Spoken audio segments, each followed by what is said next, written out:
today I'm going to chat with you about boundaries, why they're so important, and how they can actually help heal trauma. Hi, I'm Emma Coble. I'm a licensed professional counselor in Colorado, and I work with feminist women and couples with trauma. And boundaries is a word that gets thrown around a lot. And sometimes in a way that is really great and really positive, sometimes in a way that is kind of negative. So we're going to kind of break it down a little bit today. Um, so if you've struggled with boundaries, you like feeling, maybe holding things in and feeling resentful. This is super common, especially in women, to have this experience of feeling uncomfortable sharing, but it's also very common for men, by the way, having a really hard time with asserting a need or sharing how we feel, and then end up feeling resentful or upset, and also probably feel like it's unfair of us to have the feeling or the want that we might have. Oftentimes, this is deeply tied to experiences in our childhood, deeply tied to cultural trauma, but also past trauma we may have experienced in our families of origin. So it's very common, and if you struggle with this, it makes sense that you struggle with it.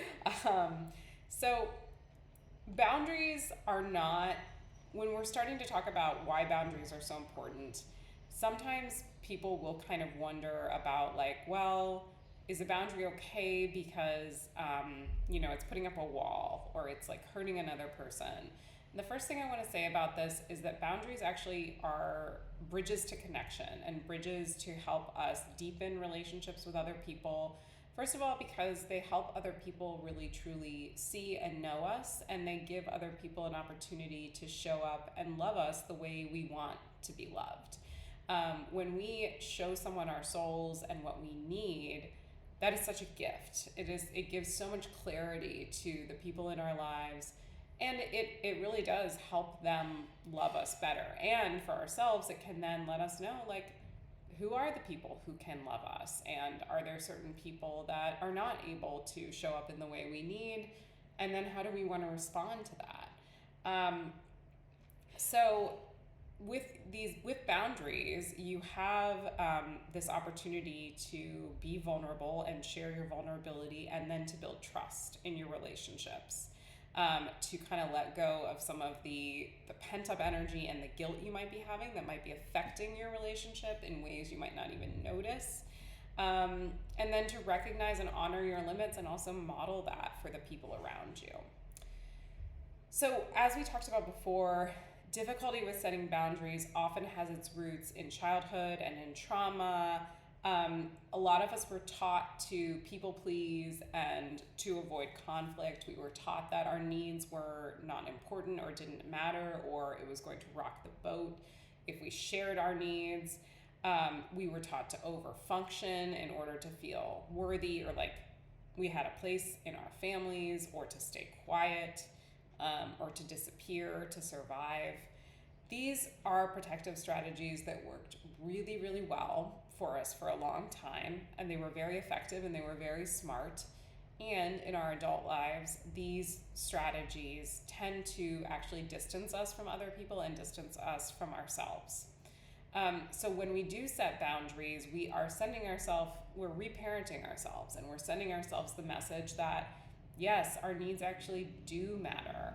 It's a way of taking care of our inner child in a way that we deserved to have done to us when we were kids. But now as an adult, we can do it, and we can be there for our inner kid and let them know, like, you matter. It matters that you want this thing or that you need this thing, and I'm going to help you get it. And then our inner children start to also trust us more, and we develop and foster a better relationship with ourselves. Boundaries also help our nervous system feel safe and regulated and taken care of. When we don't have boundaries, we might feel totally anxious, overwhelmed, overscheduled, overcommitted, burned out, resentful, and at the same time, like we're not doing enough, or like we're doing too much, and it is just totally overwhelming for our entire system and our body. But boundaries give us that structure and containment that our nervous system needs in order to feel safe and calm. So, as we were talking about, boundaries do improve your relationship with yourself, and this can lead to greater self esteem or feelings of self efficacy over time and a greater trust with yourself because you know, like, you're going to be there for yourself and take care of yourself.